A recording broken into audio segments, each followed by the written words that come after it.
An economy is a collection of production and consumption activities that are taking place with those producers and consumers living within the same area.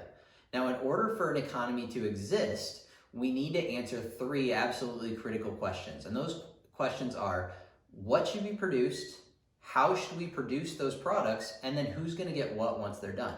Now, our priorities as a society are going to dictate how those happen. So it's based on our what's most efficient or what's most effective based on our goals. Remember that economics is the study of how we allocate and consume scarce resources. As an economic system, we then establish how we answer those three questions and allocate those resources. Now, economists have ultimately defined two primary economic systems that exist within the world. Ultimately, though, it's really a spectrum between the two, and those two are command and market. There's actually a traditional economy as well that I'll hold off until the end of the video. So let's just focus on those first two. A market economy is going to be based on supply and demand factors. So by that, we mean that what should be produced is going to be based on what consumers are willing and able to buy. How should it be produced? Suppliers are going to make those decisions based on the demand factors, but then also what they can produce efficiently and most profitably.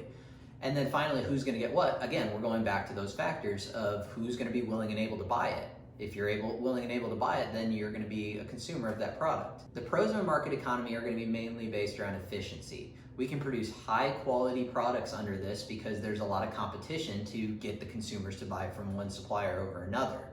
So it's highly competitive, which leads to high quality, lower cost products for the consumers. In terms of individual liberty, there's a lot more individual choice in terms of how these things are being produced and what they're going to be buying. And there's also very little government intervention within that system. Adam Smith, who's typically known as the father of modern economics, described this phenomenon as an invisible hand, where the government's not dictating what we buy and choose to create. It's simply an invisible hand that's dictating those decisions along the way, and there's no actual entity that's making those decisions for us. The primary con of a market economy is going to be based on individuals' uncertainty and volatility within the economy. If you can't provide value within that flow of the economy, you're going to have a hard time providing the resources to survive.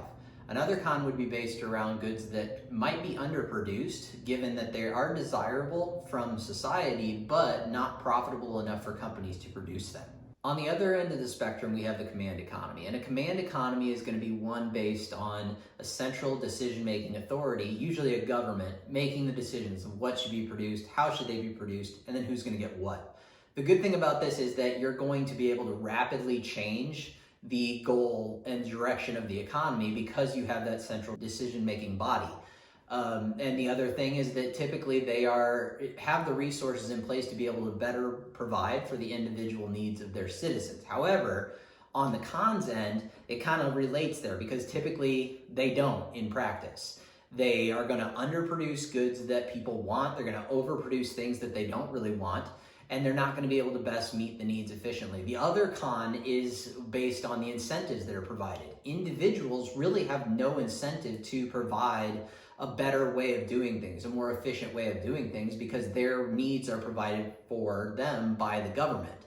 And in that instance, the only incentive is the government to try to do it more efficiently so that they can save money on that end. Earlier in the video, I had mentioned a traditional economy as an alternative to a market or command-based economy.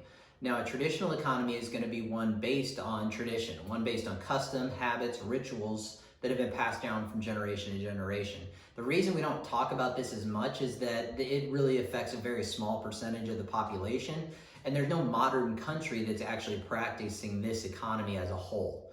There's going to be pockets of people, tribal groups. I even think of like the Amish as an example of one existing within a larger economy, but kind of have their own thing going as well based on those generational customs. Now, the positives of this are that you know your role within the economy. Your responsibilities are established based on years and years of this is what your family does. However, the negative of that is also similar to the command economy, is the lack of innovation that comes along.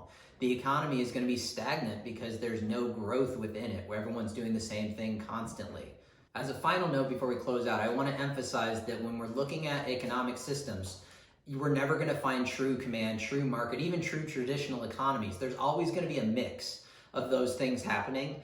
based on the way that society is put out. So it's another example of economists taking something that is a complex issue in reality and trying to simplify it down. But that doesn't mean that it's not something that's worth knowing.